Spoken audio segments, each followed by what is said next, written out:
नमस्कार, मैं वीना वर्मा हमारे YouTube चैनल एस्ट्रो वीना पर आपका हार्दिक स्वागत करती हूँ।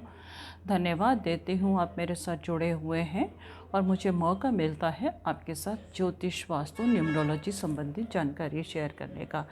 मैं इसी माध्यम से लोगों का मार्गदर्शन भी करती हूँ। अगर जीवन में कोई समस्या है तो उसका समाधान करने की भी कोशिश करती हूँ और मेरा प्रयास रहता है कि मैं ज्योतिष, वास्तु, न्यूमरोलॉजी संबंधित आपके साथ जानकारी ज़्यादा से ज़्यादा शेयर करूँ, लोगों का मार्गदर्शन हो और उनको उचित राह मिल जाए। उचित राह यानी कि सही विज़न मिल जाए कि हमारे लिए क्या उचित है, क्या अनुचित है। तो आज मैं आपके साथ जो शेयर कर रही हूँ वो न्यूमरोलॉजी संबंधित जानकारी है। अब जैसे ज्योतिष में हम बहुत कुछ जान लेते हैं, लोगों के बारे में जान लेते हैं, तो न्यूमरोलॉजी से भी इसी तरह से हम जान लेते हैं लोगों के व्यक्तित्व के बारे में, उनके कार्य क्षेत्र के बारे में, किस चीज़ में सफलता होंगे और अगर उनकी कमज़ोरियाँ हैं तो वो किस तरह से दूर की जाए, इसके बारे में हम न्यूमरोलॉजी से पता लगा लेते हैं। तो आज मैं आपके साथ जो शेयर कर रही हूँ वो है नंबर 3 के बारे में। नंबर 3 जो है वो तीसरे नंबर पर आता है और इसका अधिपति स्वामी जो है वो है देवगुरु बृहस्पति।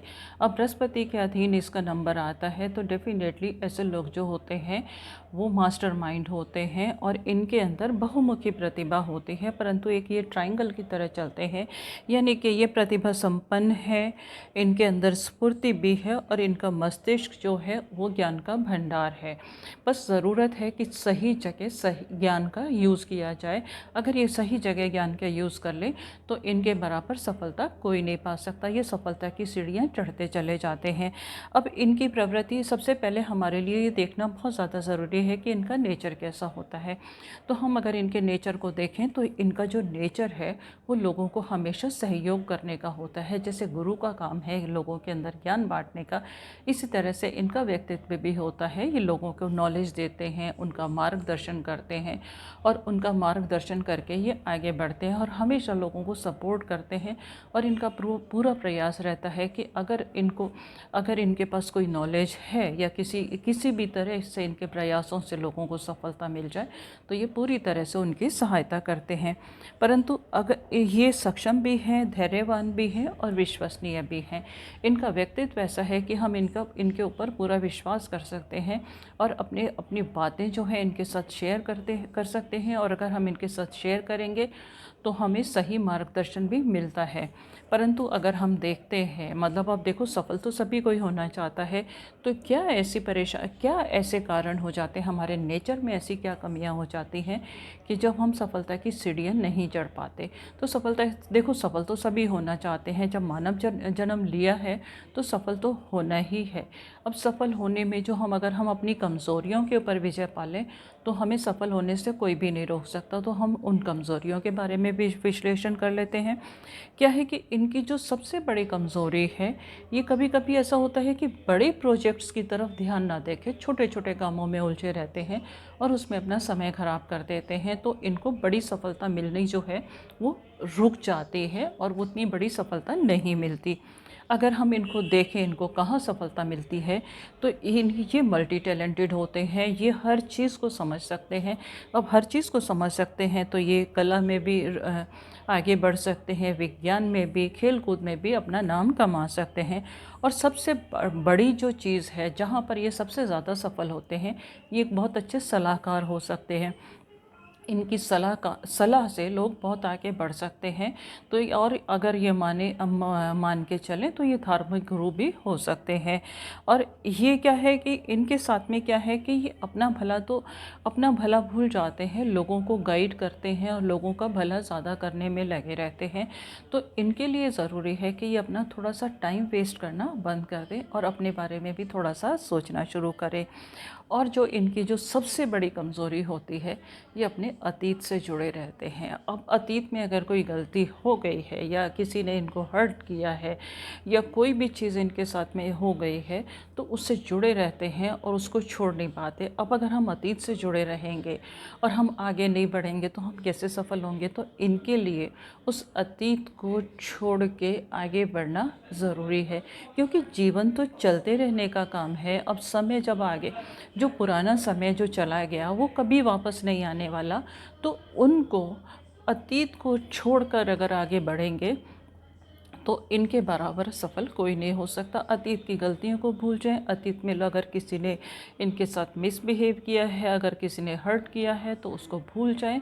अतीत की पुरानी यादें अगर ये साथ में सहेज के चलेंगे तो ये इनके लिए आगे बढ़ना बहुत मुश्किल है। तो सबसे ज़रूरी है अतीत को छोड़ दें और आगे बढ़ें। अगर ये छोड़ देंगे तो इनके ये बहुत ऊंचाइयों तक छू जाते हैं और बहुत कुछ हासिल कर सकते हैं। इसलिए और कभी कभी ऐसा होता है कि ये अवश्य इनका जो इमेज होती है ये थोड़े से मतलब अब गुरु प्रधान है तो डेफिनेटली इनकी जो इमेज होगी वो थोड़ी सी अहंकारी होगी, परंतु ये अहंकार तो इनके अंदर होता नहीं है। ये हमेशा सलाह देते हैं। कभी कभी इनकी छवि जो है इनके नेचर की वजह से लोगों के बीच में गलत हो जाती है, पर ज़्यादा कोशिश ना करें छवि सुधारने की। छवि सुधारने की कोशिश करेंगे, अब लोगों का काम है हमारे बारे में क्या सोचना, हम जो हैं वो तो हम हैं। तो आप अपनी इमेज को सुधारने की कोशिश करेंगे और ये सोचते रहेंगे कि हमारे बारे में सामने वाला क्या सोच रहा है, तब भी आप अपना टाइम वेस्ट करेंगे। ये भी तो अतीत से जुड़ा रहने वाली बात हो गई ना। तो इसको आपके लिए इग्नोर करना बहुत ज़्यादा ज़रूरी है। इस चीज़ के बारे में सोचना बंद कीजिए। क्लैरिटी किसी चीज़ की देने की ज़रूरत ही नहीं है। और कभी कभी ये इतने स्मार्ट होते हैं, इतने आउटस्पोकन होते हैं, हर जगह घुल मिल जाते हैं, तो लोग इनकी पर्सनालिटी को देख के, क्योंकि पर्सनालिटी तो इनकी अच्छी है ही, और जब वहाँ तक लोग नहीं पहुँचते तो इनकी पर्सनालिटी के बारे में, इनकी पर्सनालिटी को देख के, इनके कैरेक्टर के बारे में लोगों को शक होता है। तो उस चीज़ को भी इग्नोर करते हैं। ये लोगों का काम है हमारे बारे में क्या सोचना। क्लैरिफिकेशन आप बिल्कुल नहीं देंगे, सिर्फ अपने काम के बारे में फ़ोकस करेंगे तो आप बहुत कुछ हासिल कर सकते हैं। और अपने लक्ष्य को स्पष्ट रखें कि आपको क्या काम करना है। अगर आपके लक्ष्य स्पष्ट होंगे तो आप बहुत कुछ हासिल कर सकते हैं। ज़रा सा भी डांवाडोल हुए और छोटे छोटे कामों में उलझे तो आप भी परेशान होंगे। लक्ष्य को हासिल करना आपके लिए भी उतना ज़रूरी है जितना दूसरे लोगों के लिए। तरक्की पसंद है, परंतु थोड़ा सा स्वभाव जो है ना आपका संकोची है, तो लोगों से मिलना जुलना घुलना और लोगों से इंटरेक्ट होना आपके लिए ज़रूरी है। जब आप अपने आप को एक्सप्रेस नहीं करोगे तो आपको लोग समझेंगे नहीं, और समझेंगे नहीं तो आपके साथ विचार विमर्श नहीं होगा। और अगर हमें कुछ हासिल करना है, हमें कुछ कहीं बढ़ना है, तो हमारा सोशल नेटवर्क तो होना चाहिए। तो कुछ पूछने में भी हेजिटेशन आपको छोड़नी पड़ेगी। आप थोड़े से शांति प्रिय हैं और आपका हृदय जो है वो बहुत कोमल है, तो थोड़ा सा उसको स्ट्रॉन्ग बनाना और प्रैक्टिकल बनना बहुत ज़्यादा ज़रूरी है।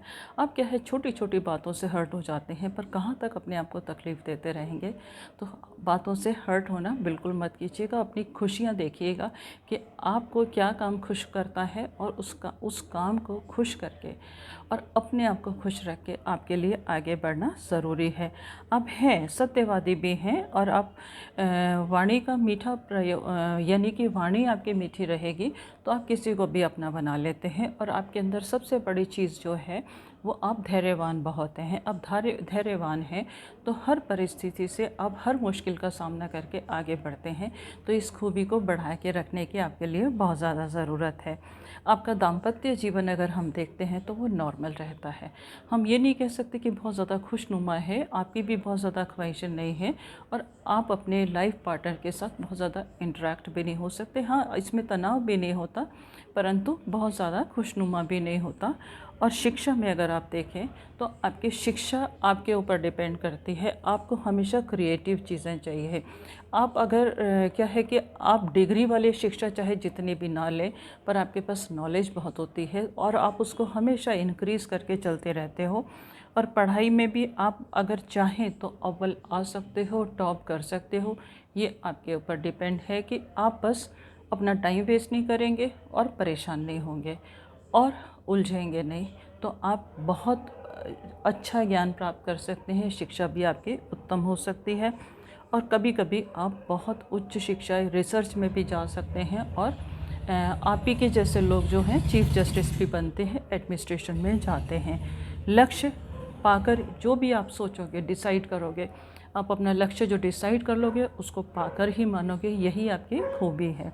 अब हमारे साथ क्या है, अगर हम देखते हैं आपके लिए क्या उत्तम है, तो आपके लिए नौकरी भी उत्तम है, आपके लिए व्यवसाय भी उत्तम है। नौकरी आप वही कर पाएंगे, खुश होकर कर पाएंगे जहाँ पर कि आप रूल करें, आप कमांड करें। और एडमिनिस्ट्रेशन टाइप की जो नौकरी है वो आपको सूट करती है, आप किसी के अधीन रह के काम नहीं करते।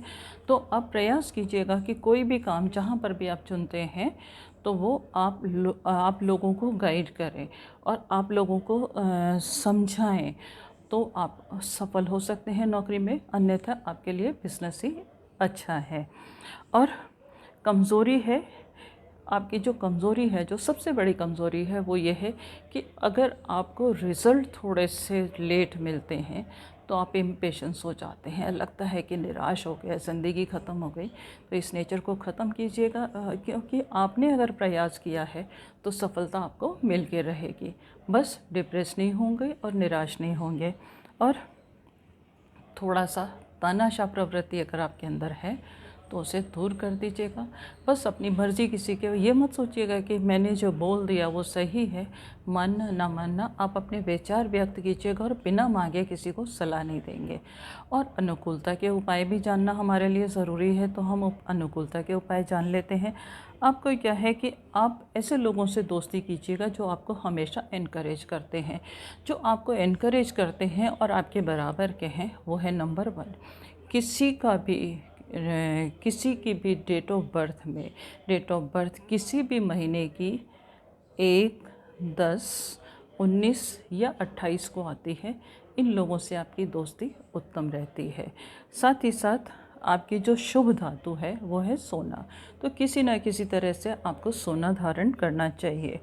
आप अगर चाहते हैं आपके सारे काम बनते चले जाएं, आपका इष्ट देवता वो है विष्णु भगवान। और विष्णु भगवान की आराधना आप करेंगे तो माँ लक्ष्मी की कृपा तो आपके पास ऑटोमेटिकली होती चली जाएगी और आपको जीवन में किसी तरह की कोई कमी नहीं होगी।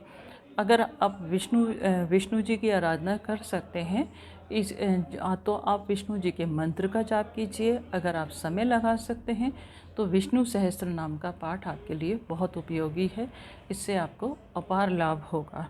और छोटे काम भी जो हैं उनको हल्के में ना लें, उनको भी थोड़ा सा इम्पोर्टेंस दे के उनको भी पूरा करने की ज़रूरत है। कभी कभी ऐसा होता है कि छोटे छोटे जो लाभ होते हैं हमारे को बहुत ज़्यादा फ़ायदा देते हैं, तो उनको भी और छोटे लोगों को भी इग्नोर मत कीजिएगा। कभी उनकी सलाहें भी हमारे लिए बहुत लकी साबित होती हैं और हमारे जीवन में एकदम से तुरंत परिवर्तन ला देती हैं। आपके लिए अगर हम देखते हैं शुभ रंग जो है वो है पीला, इसको ज़्यादा से ज़्यादा उपयोग कीजिएगा। और ऑरेंज रंग भी आपको सूट करता है, लाल रंग भी आपको सूट करता है, ये आपके जीवन में एनर्जी का संचार करता है। उम्मीद है इस जानकारी से नंबर 3 से रिलेटेड जिनका बर्थ किसी भी महीने की 3, 12, 21 या 30 तारीख को हुआ है, उनके जीवन में सफलता मिलती चली जाएगी। और अगर आपके मन में कोई शंका है, किसी चीज़ का समाधान चाहते हैं, तो आप मुझे लिख सकते हैं, कमेंट बॉक्स में दे सकते हैं, व्हाट्सएप पे मैसेज कर सकते हैं। मैं आपको गाइड करने की पूरी कोशिश करूँगी। इसके साथ ही मैं आपसे विदा लेती हूँ। विदा लेने से पहले मैं आपको यही गुजारिश करूँगी कि अगर चैनल सब्सक्राइब नहीं किया तो इसे सब्सक्राइब करना बिल्कुल मत भूलिएगा। लोगों के साथ शेयर भी कीजिएगा, जिससे उनको भी लाभ मिले और उनकी जानकारी भी बढ़